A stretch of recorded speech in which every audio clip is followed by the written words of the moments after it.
Click the link below for a 30-day free trial of Audible. Yo! So it has been many moons since I last did an official versus battle on my channel. I very recently reviewed a gauntlet of Jujutsu Kaisen what if battles, and to say people weren't that pleased with me would be certainly an understatement.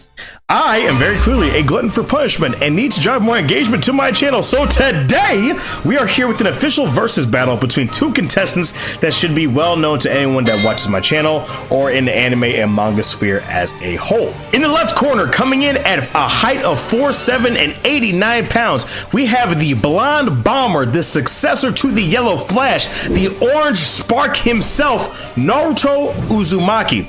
And in the right corner, coming in at 5'5" and 143 pounds, we have the lean, mean green machine, the protege to the symbol of peace, the Deku who always does his best, Izuku Midoriya. Now, for the sake of this matchup, we will not be pairing these characters up in their respective primes. We will not be doing anything such as Six Paths, KCM Naruto, or Midoriya from the Final War arc. For this video, we will be pairing up Naruto from the end of part 1, basically where the Sasuke retrieval mission ended, to Midoriya at the end of the Paranormal Liberation War. For more versus battles such as this one, ladies and gentlemen, please make sure you are subscribed to the channel and turn notifications on for updates so you guys don't miss an upload. For now, let us move on to our first contestant's abilities and skills. Naruto Uzumaki has always been known in the anime community as a powerhouse, and for good reason. At just age 12, the first jutsu that Naruto Uzumaki ever successfully mastered, disregarding the sexy jutsu of course, was the Kagebunshi no Jutsu, or the Shadow Clone Jutsu in most English translations. The Shadow Clone technique is a technique created by Tobirama Senju, the second Hokage of the Leaf Village. The Shadow Clone Jutsu is a jutsu that allows the user to create one or more copies of themselves. The user's chakra is evenly divided up between themselves and their clones. So if a user creates 2 clones, each clone will receive a third of the user's chakra. If they create 3 clones, each clone will receive a fourth of the user's chakra, etc, etc, etc. One of Naruto's best examples of how powerful this jutsu was in part 1 was the Naruto 2K Barrage, where Naruto created 1,000 clones and proceeded to beat the holy shit out of Gaara with their combined 2,000 fists. This technique is extremely dangerous for those who do not have a proper understanding of their own chakra reserves, as the rapid depletion of their energy could prove lethal. Because of this, only Jonin level ninja are able to use the Shadow Clone technique safely, but for Naruto, this is not an issue because he has access to the Nine Tails chakra, so he can create an extraordinary number at his own leisure with little worry. The Nine-Tailed Fox is one of the tailed beasts that came into being after the Ten Tails had its chakra divided up into 9 separate beings. The Ten Tails is the tailed beast version of the God Tree, which is a mega-sized tree that grows by soaking in blood over hundreds of years. In order for a God Tree to blossom, it needs to be fed the life of an Otsuki, a race of otherworldly beings. Every 1,000 years, a God Tree produces chakra fruit, and if an Otsuki consumes this chakra fruit and merges with the tree, every night, then it become a 10 tails themselves. Bro, this shit is so fucking stupid. This right here is part of the reason I fell off of Naruto in the War arc, and I never really attempted to get into Boruto because this is some barnacles. This. Long story short, the Nine-Tailed Fox has an abhorrent amount of chakra at its disposal. Now, around the Chunin exam arc, Orochimaru attempted to put a 5-pronged seal on top of Naruto's stomach, which already had an 8-pronged seal to begin with from Minato. So for a short time, Naruto was actually nerfed, but Jiraiya undid Orochimaru's work, as well as slightly loosening the initial seal further on later in Shippuden. Naruto also ended up learning the Rasengan from Jiraiya as well. The Rasengan is a wind-natured offensive style jutsu that maximizes concussive force in a small surface area. The wind-natured chakra takes the form of a small blue ball in the user's palm with rotating chakra seen visibly inside, and its size can dramatically vary. The Rasengan makes a very loud noise that is being formed, almost similar to a higher-pitched slide whistle if it was being played, and once it is formed, it gives an audible sound that sounds like there's a contained breeze in the user's hand. The Rasengan is a close-range jutsu, but later on in Naruto's ninja career, he was able to not only change its form and effectiveness like the Rasen Shuriken, but he was able to utilize his Sage Mode and actually throw the Rasen Shuriken at an opponent, as well as making its size expand without it touching him directly. Naruto has access to the substitution jutsu, which lets users replace themselves with objects such as tree logs, plants, or things such as vases when they are attacked. Naruto is adept at using kunai and shuriken and can use the transformation technique, which can allow himself to look like something different, like another person, an animal, or even a giant wind shuriken, such as when he got the drop on Zabuza with Sasuke's help. Kid Naruto has access to the summoning jutsu, and where he can summon Gamabunta, an extremely large ninja frog that can aid him in battle as well. As a preteen, Naruto was regularly going up against opponents that were not only physically stronger than him, but much older and smarter as well.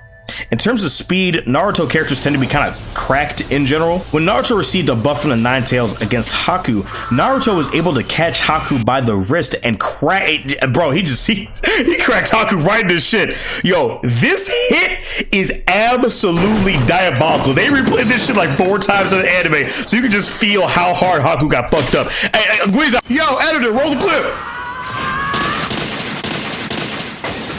Now, this Haku was attempting to avoid Naruto with his ice mirrors, and this was the same Haku who managed to intercept Kakashi's lightning blade that was targeted towards Zabuza.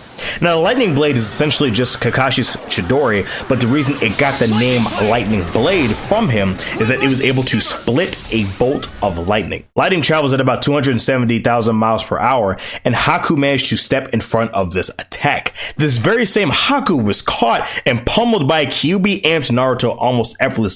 So with Kyuubi amp, Naruto could be compared to lightning. Now, in terms of base Naruto's speed, it's kind of up in the air. Naruto is extremely fast in KCM, as he was able to completely dominate Sasuke in a one-on-one fight physically in the final valley up until he got his third Tomoe, and then Naruto had to eventually get his one-tail cloak. Now, this is the same Sasuke who, while still semi-recovering in the hospital, was able to fight off waves of Naruto's clones at the same time, but without KCM, Naruto's speed is just not that great. Naruto was substantially slower than Lee, who after removing his body weights was able to move faster than Gaara's automatic defense, which was something that moved faster than an explosion at point blank. Kid Naruto is a beast with and without his Kyuubi chakra mode, and has bested many different foes with his unconventional fighting style, such as when he fought the renowned fighting genius Neji Hyuga. After a very short, and might I say trash-ass fight with Neji, Naruto baited Neji into a trap by digging a hole through the ground and landing a devastating uppercut on Neji, even though Neji had access to Byakugan, a Kekkei Genkai that allows a user 360 degrees coverage of vision that can see through walls, underground, and even the coverage of someone's chakra network. So how Neji didn't see that Naruto was going through the ground like fucking Dig Dug on his way to crack him in his jaw, I have absolutely no idea. The long or the short of it, Kid Naruto is absolutely nothing to play with. Moving on from the #1 hyperactive knucklehead ninja, let's look at our next opponent. For a second challenger in today's match, we have Izuku Midoriya, coming straight out of Class 1A from UA High School. After being deemed worthy of possessing the quirk known as One for All, a quirk that allows previous users to own quirks to be passed down through and stockpiled, Izuku Midoriya now aims to become the best hero he possibly can. Izuku is an absolute beast when it comes to sheer strength, as when he first began to use his newly acquired quirk, he would regularly break limbs and phalanges as he did not know how to properly accustom his body to this power. Izuku would regularly break his fingers and cause shockwaves with the force of his fingers flicking, because initially he was using One for All at 100% haphazardly. Over time, Midoriya began to understand how to properly use One for All throughout his body, and more efficiently with less stress and less strain on his body, rather than putting all the power in one limb in particular. After learning how to do this, Midoriya now calls this full cowling, basically taking One for All and spreading it all throughout his body, and now Midoriya was able to use this at 5% initially, but after further training and the addition of shoot style, he was able to put forth the output for One for All at 8%. For those wondering, shoot style was just Deku learning how to not fucking Muppet for 2 seconds and him actually using his legs, not just punching. Still, this further helped Midoriya slowly come into his own power more effectively, and by the end of the Paranormal Liberation War, Deku was able to safely stay at 30% of One for All with no strain on his body, and reaching 45% with more strenuous and albeit dangerous effort. Midoriya, in his fight against Shigaraki at the end of the Paranormal Liberation War, was able to launch multiple 100% attacks at Shigaraki by using a similar style to what he was doing previously continuously and containing the attacks to one limb.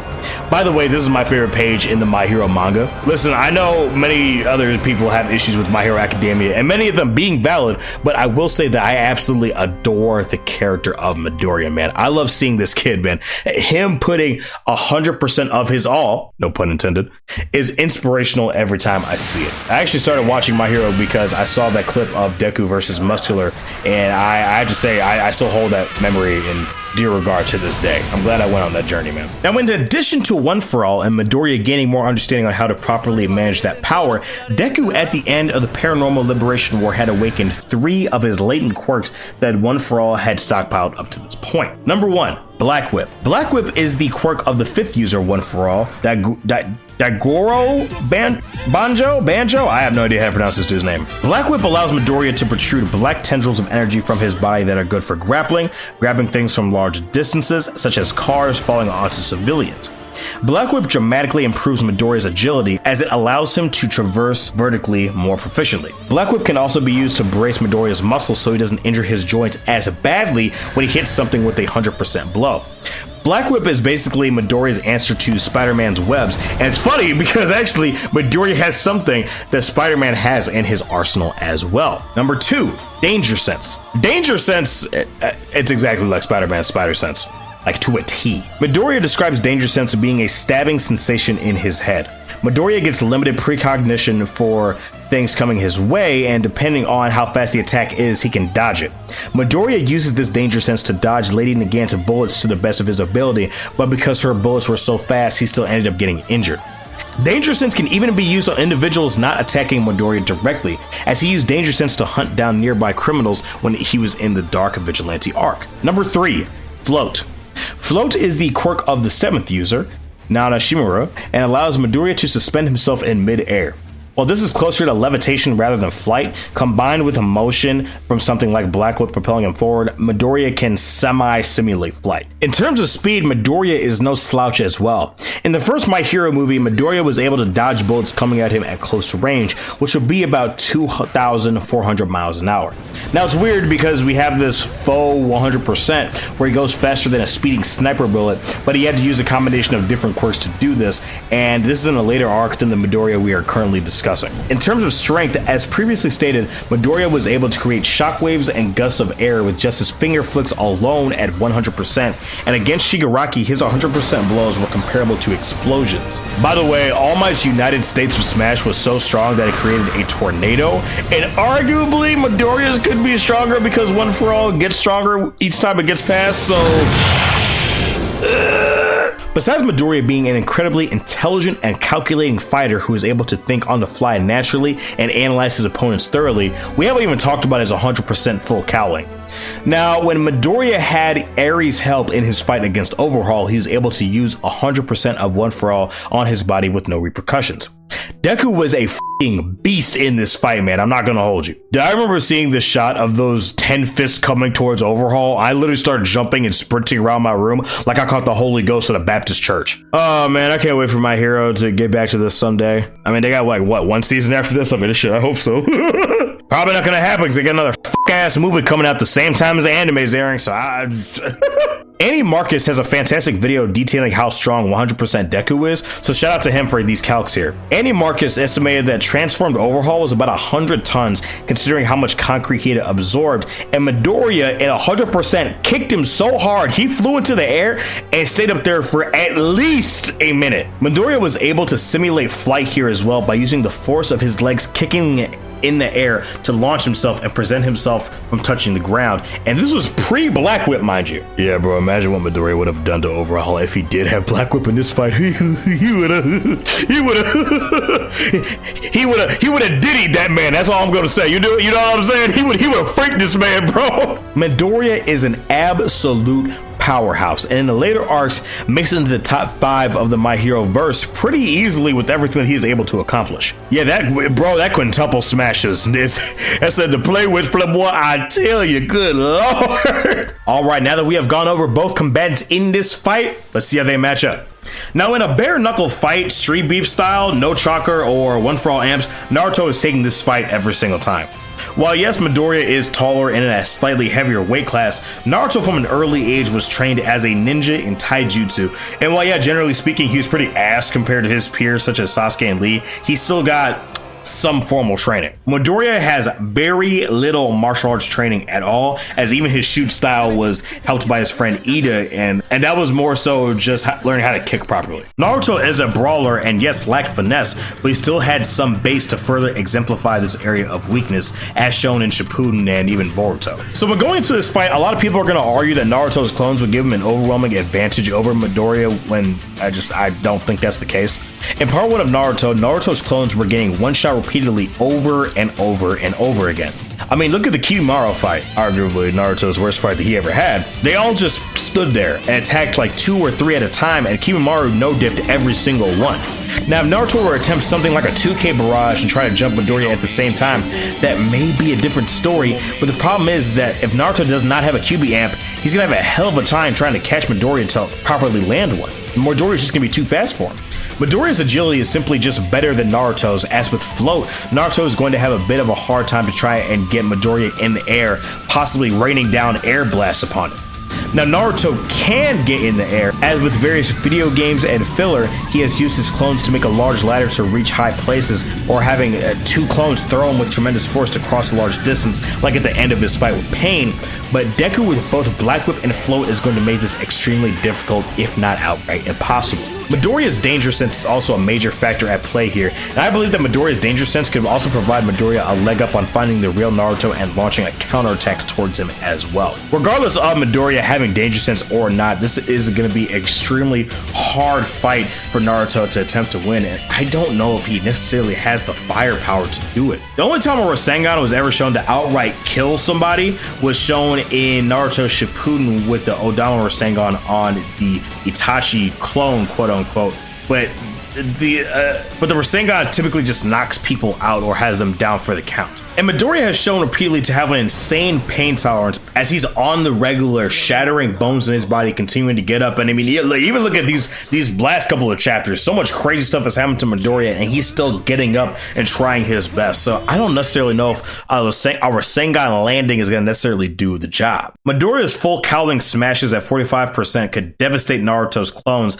as well. Naruto using transformation jutsu isn't a factor here at all. Like I said, Midoriya's danger sense could very well find it, and even still, Midoriya is an intelligent kid. I don't know necessarily if he would fall for something like Naruto turning into like a different person or anything like that. Now, possibly he could have some shenanigans like he did with Neji and possibly catch him off guard here too, but it depends. I'm gonna go out on a limb here and say that we definitively know that Midoriya is smarter than Neji, so possibly Naruto could have a harder time doing that. Now, Naruto's unpredictable nature is not to be underestimated here, so Naruto baiting Midoriya into a compromising position, say with the 2K barrage, with a flurry of shuriken and kunai is a distinct possibility, and this could overload Midoriya's danger sense as well, as he would experience a high alert from every single direction.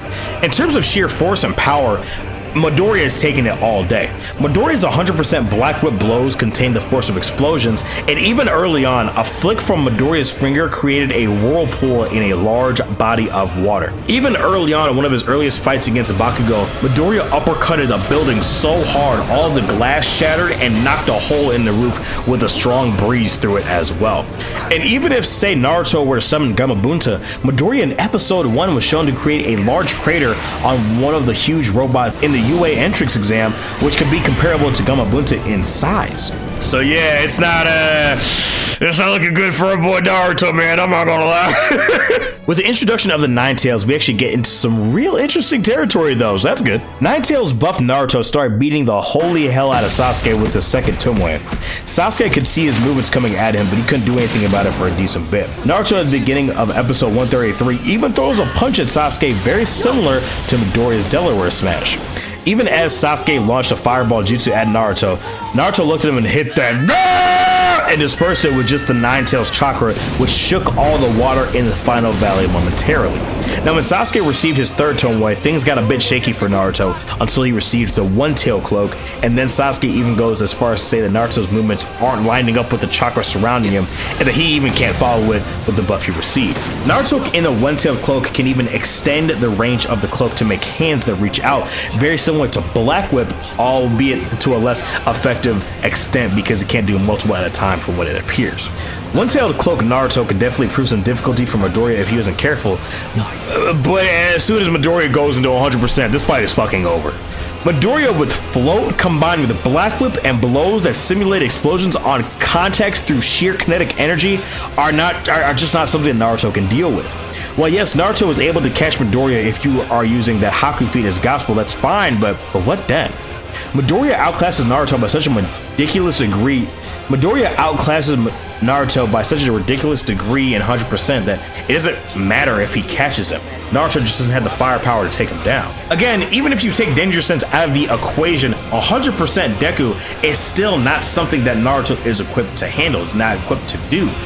Naruto never fought anyone that could really fly around or anything like that. All of his opponents were grounded. Not to mention that the more clones that Naruto makes, the weaker those clones begin to get. So as soon as Deku hits a smash, it's over for those clones, bro. Now hypothetically, you could say that, oh well, if Naruto is able to catch Haku and do all this stuff. The thing is that Naruto never does anything that fast in the series ever again. So I don't necessarily think that Kishimoto was trying to say that it's like a hard fact. Again, this is power scaling shenanigans. It's not that serious. But we do see that Deku on the regular is catching up to the speed of bullets and whatnot. So I don't know. I truly believe that Midoriya is taking this all day up and down. Again, if you disagree, that's perfectly fine. That's understandable. But yeah, I gotta say, through and through, I believe that Uzumaki Midoriya is taking this. Let me know down in the comments what you guys think, man. Do you guys think that Midoriya wins this? Do you think that Midoriya loses this? Do you guys think that I'm being too easy on Naruto? What do you guys think? I'm curious. Anyway, guys, it's been your boy Daffy. Thank you guys. Wow, holy shit, this intro is sculpted. Anyway, guys, it's been your boy Daffy. I will see you all in the next video. Y'all make sure you take care of yourselves. Have a good one. Peace.